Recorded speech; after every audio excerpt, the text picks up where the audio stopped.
네, 안녕하십니까. 김병관 내정자 결국 자진 사퇴를 했어요. 이제 이런 식으로 설명드리면은 이해가 쉬울 것 같은데 예. 이동욱 헌법재판소장 내정자가 낙마하는 과정하고 완전히 똑같았습니다. 그러니까 이미 임명되자마자 청문회 전까지 이 몇몇 언론사들이 거짓 의혹 기사들을 쫙 써놓고 그게 이제 포털 사이트 다음에 메인에 매일같이 꽂힙니다. 그게 음해 기사가. 예. 그럼 이제 내정자 입장에서는 청문회 때 다 밝히면 된다고 생각을 하고 대응을 좀 늦춰요. 그럼 청문회 때 하루 동안 다 밝히는데 보도가 잘 안 되죠. 뭐 된다 하더라도 어차피 포털 사이트 메인에 안 올라가니까. 그러니까 이미 악화된 여론이 한 80% 넘어가니까 그런 시점에서 한두 가지 의혹은 좀 얘기가 되는 의혹이 나오면은 그냥 무너지는 겁니다. 그러니까 이게 지금 이동욱 내정자 그리고 사실 김종훈 장관과는 좀 비슷했었고 이번에 김병관 장관 저는 포털 사이트 다음이 주도적으로 다 낙마시키고 있다고 보고 있습니다. 밑밥을 다 깔아놓고 그렇죠. 그 가운데 하나만 딱 걸리면 그리고 그게 포털 다음에서 이미 뭐 김병관이든 뭐 이동욱 장관이든 음해 기사들이 올라가기 시작하면은 거기에 계약된 매체들이 한 100여가 넘지 않습니까? 그 기자들이 아 이거 쓰면은 메인에 꽂히는구나, 검색어 1위 올라가는구나 막 써가지고 몇십 개가 이제 유도가 되는 거예요. 그래서 이런 지금 언론 지형도를 바꾸지 않으면 웬만한 이제 그 사람 나오면은 살아남기 어렵습니다. 언론 지형도를 그러니까 바꿔야 된다는 얘기신 거예요. 그렇죠. 그러니까 한겨레 신문이나 무슨 경향신문 정도가 의혹 제기하는 부분들에 대해서는 당사자나 아니면은 다른 언론들이 이렇게 잘못된 걸 정정이 가능한데 그 기사가 막 포털 사이트 하루에 1000만 명 들어오는 데다가 매일같이 메인에 꽂히기 시작하면요 감당할 수가 없어요. 기관이든 뭐 당사자든 상대 언론이든. 순식간에 여론이 이미 악화되니까 그걸 바로잡을 수가 없는 거죠. 그리고 김병관 장관 내정자 같은 경우도 사실은 이제 미얀마 문제로 이제 거의 결정적인 낙마가 되는 건데 이미 그 전에 여론이 너무 악화가 됐기 때문에 그런 거 하나 정도 이제 걸리면 그냥 낙마하게 되는 거죠. 이동욱 내정자 같은 경우도 이거 특수활동비 문제 아니었습니까?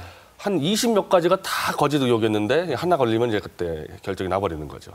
지금 뭐 헌재 소장 되신 분도 헌법재판소에 근무하셨던 분이라서 특수활동 경비 문제 또 생길 텐데. 또 생기겠죠. 아마 또 마찬가지일 겁니다. 이제 어떤 식으로 전략이 또 들어갈 텐데 역시 아마 또 포털 사이트 다음이 주도를 할 텐데요. 저는 이미 이런 악순환이 계속 반복이 되었고요. MB 정권 때도 마찬가지인데 박근혜 정부 쪽에서 이런 아무런 대책이 없는 것 같아요. 손을 쓰질 못하고 있는데. 어떻게 손을 써요? 저는 차라리 이렇게 하나 할 것 같습니다. 이게 이 포털에 지금 언론 권력을 남용하는 건데 자신들의 정치적 목적으로 마구잡이로 사람들을 지금 아웃시키고 있습니다. 자신들 정치적 목적에 따라서 이거를 막을 자신이 없으면은 차라리 박근혜 정부에서 예전 과거 정부들은 인사를 하기 전에 좀 유력 언론사들하고 미리 상의한 사례들이 있어요. 차라리 그렇게 자신이 없으면은 포털 사이트 다음에 대표이사와 사전에 상의를 해라. 인사할 때. 국정 전반에 대해서 허락받고 하는 게 낫겠다. 이렇게 할 바야. 왜냐하면 멀쩡한 사람들이 계속 그 다음에 공격으로 이렇게 인생이 망가지는데 언제까지 이게 되풀이되겠습니까? 다음만 그렇다라고 보시는 다음이 거예요? 주도하고 있죠. 다음이. 네이버는 메인 화면 편집을 바꿨기 때문에 이렇게 여론 선동하진 않는데 지금 다음 하나가 지금 거의 전체 한국 언론계와 정계를 주도하고 있습니다. 왜 그렇다고 보세요? 정치적 목적이 명확해요. 다음은 우리가 뭐 꾸준히 모니터링 해왔는데 자신들이 원하는 좌파 정부를 만들기 위해서 다른 성향의 정부를 시도 때도 없이 물어뜯고 그런 기사들을 유도를 하기 때문에 정치적 목적이 1순위고 두 번째는 경제적 목적입니다. 이제 클릭수라든지 아무래도 네이버와의 경쟁 관계에서 이쪽 중원으로 오기는 더 어려우니까 좌쪽을 완전히 잡겠다, 시장을. 그래서 정치적, 경제적 목적으로 인해 가지고 대한민국을 흔들고 있는 거죠. 다음보다는 네이버가 시장 경쟁력이 더 높다라고 보고 그렇죠. 있거든요. 근데 이제 네이버가 이제 전체적인 1위인데 그러다 보니까 네이버는 1위로서의 좀 부담감이 있어가지고 뉴스 메인 화면의 편집을 포기해버렸어요. 네이버가 파행됐단 말 들으면 이제 그게 무서우니까 이제 2위 업체인 다음이니까 그 시장을 치고 들어온 거죠. 그렇군요. 지금 뭐 속보가 하나 들어왔는데요. 청주 하이닉스 공장에서 또 염소 누출 신고가 나왔다 그러네요.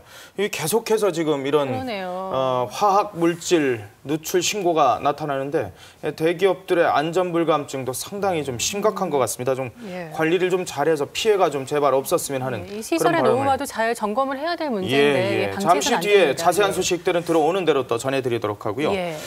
자, 그런데요.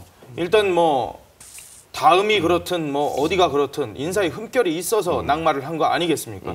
그런데 박근혜 정부 들어서 벌써 얼추 추려보니까 11번째예요. 인사 낙마가. 근데 이동욱 내정자하고 김병관 장관 같은 경우는 사안 하나하나 다 따져봤을 때 낙마할 정도 사안들이 아니었어요. 근데 그런 정도 가지고 낙마가 돼버리니까 이제 앞으로 점점 더 힘들어지죠. 이러면은. 이 김학의 차관은 어떻게 생각하세요? 근데 이 사건, 이게 성접대 스캔들인데 이 사건은 제가 장자연 사건 대해서 거의 심층 취재를 해가지고 사실은 많은 진실을 밝히는 역할을 했는데 굉장히 유사해요, 장자연 사건하고.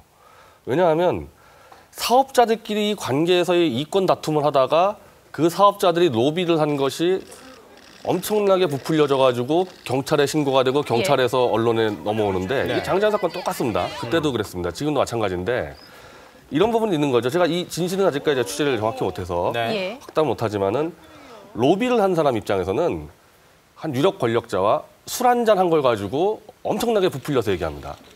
그렇게 되죠. 그렇겠죠. 그렇죠. 술 한잔 했는데 실제로 뭐 내가 여자를 뭐 넣어줬다 이런 얘기까지 해가지고 다른 쪽에다 대고 이제 권력을 이용하는 거죠. 그건 다 그렇기 때문에 결국 사실 장자연 사건도 그 매니저들 간의 이권 다툼에서 벌어진 사건이고 그냥 뭐 작은 사람들 접대놓고 엄청난 사람 접대인 것처럼 위장이 돼 있단 말이죠. 근데 그 내용을 전달받은 사람 입장에서 또 경찰에 가서 이런 사람 접대했다 그러면 다 밝힐 거 아닙니까? 그럼 기자들은 경찰에서 들어간 내용을 쓰니까 그래서 실명 다 나왔지만은 장자연 사건 때 단 한 명도 처벌 안 됐습니다. 다 무혐의 나왔는데 전체가 다. 이 사건도 굉장히 유사하단 말이죠. 근데 뭐 김학의 차관 같은 경우는 좀 구체적이 나오지만은 실제로 지금 이분 말고도 뭐 국정원 고위 간부 다 나오는데 상당히 부풀려졌을 거예요. 그건 이 성격상, 이 사건의 성격 자체가. 건설 사업자 입장에서 뭐 무슨 말을 못했겠습니까? 자기가 뭐 장관은 데리고 나왔다 그런 얘기 못했겠습니까? 그리고 그건 사실 어떻게 보면은 정당한 사업 방식입니다. 그런 정도의 부풀리는 거는. 그렇군요. 근데 스스로 이렇게 한 점 부끄러움이 없다면 이렇게 사의 표명까지 할 필요는 없는 거잖아요. 근데 그게 경찰에서 어쨌든 뭐 지금 자기를 뭐 접대했다는 여자들이 있지 않습니까? 근데 사실은 뭐 그게 진짜 김학의 차관인지 누군지 뭐 알 수는 없는데 이 법무부 차관으로 재직하는 과정에서 이걸 계속 수사에 한 몇 달간 끌려다닐 텐데 장자연 사건 같은 경우도 한 2년 넘게 끌었습니다. 그럼 업무 수행을 할 수가 없죠. 저 부분에 대해서. 만약에 그리고 이제 수사가 해가지고 아무것도 안 드러났다 그러면 또 이제 외압 시비가 걸려요. 장자연 사건 때도 그렇게 됐습니다. 외압 시비 걸렸거든요. 외압 없었는데 그냥 걸립니다. 외압 시비 걸리게 돼 있죠. 이거는. 그만둘 수밖에 없는 겁니다. 아니 근데 뭐 지금 화면에도 나옵니다만 이 고관대작분들이 저리 가면 쓰고 노래 부르고 저기 거의 뭐 난교 파티 같이 저렇게 하는 거 좀 문제 있는 거 아니에요? 근데 저는 개인적으로 그러니까 지금 뭐 검찰 뭐 고검장 정도 뭐 국정원 고위 간부가 원주의 이 건설업자의 별장에 가서 저러고 놀았다는 거 믿기지가 않아요. 저거 상당히 부풀렸을 가능성이 높습니다. 저렇게 위험한 짓을 저렇게 많은 사람들이 모여가지고 저렇게 성접대를 받았다 이 고위 관계자들이 요즘에 인터넷 시대인데 누구 하나 블로그 쓰면 어떠려고요? 저렇게 위험한 짓 안 합니다. 영상이 조작됐다라고. 조작이 아니라 그냥 동네 사람들인데 그 해온 걸 가지고 로비스트 입장에서는 내가 이런 사람들 접대했다고 얘기할 수 있는 거죠. 딴 데 가서. 딴 거 가지고. 그러니까 이건 조사해봐야지 아는데 믿을 수는 없어요. 그렇게 위험한 짓을 했을까 과연 이 대한민국의 고위공직자들이. 과거에 보면은 이 신정아 문제도 그랬고 장자연 문제도 그렇고 언론에서 굉장히 좋아하는 어떻게 보면 소재예요. 일단 일반 서민들 볼 때는 굉장히 분노를 할 수 있는 사건들 아닙니까? 그리고 이름 하나하나 나오는 것들, 뭐 장소 하나, 그래서 장자연 사건 때 같은 경우는 현장 접대 그 빌딩까지 막 다 취재가 들어가지 않았습니까?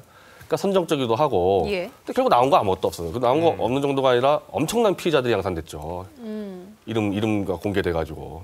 이게 뭐 한 두석 달 계속 이렇게 계속 저기 의혹이 불거지다 보면은 박근혜 정부 입장에서는 국정쇄신해야 되는데 그렇죠. 뭔가 이게 제대로 이슈업이 안 될 것 같은데요. 아니 장자연 사건 때도 이명박 정권 전체가 막 그 뒤덮였는데 하여튼 이렇게 돼가지고 수사 결과 아무것도 안 나오면요 이제 외압 논란 나와요. 그리고 그 상태로 또 2년 가는 겁니다. 이거. 참 복잡하게 꼬일 것 같다는 생각이 드네요. 쉽지 않은 것 같아요. 믿질 않습니다 국민들이.